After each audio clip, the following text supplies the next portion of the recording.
Hi, I'm Don from DonDronesOn. Last week I announced WeRoll as a way to celebrate and showcase Canadian drone talent. Watch for the first WeRoll in today's video coming right up.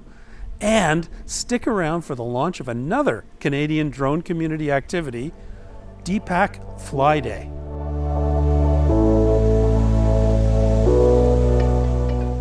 Hey, check out Chris Baker's YouTube channel. There's a link in the description below.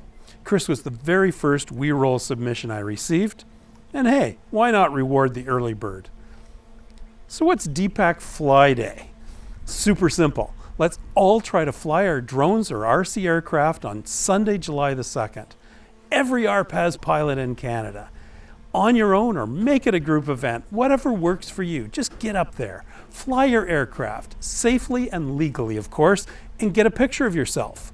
Send this still shot to DonDronesOn@gmail.com and I'll compile it into a video. My challenge to the community? Send me 1,000 pictures. And if the weather sucks on July the 2nd, well, fly the day before or after. I don't care. The point is, get out there, enjoy some safe flying, and have fun with this great hobby. And join the Drone Pilot Association of Canada so we can keep it a great hobby. Over to you, Chris. Hang on, 1,000 pictures, 2 seconds per picture, say, that's 2,000 seconds, divide by 60, that's 33 minutes.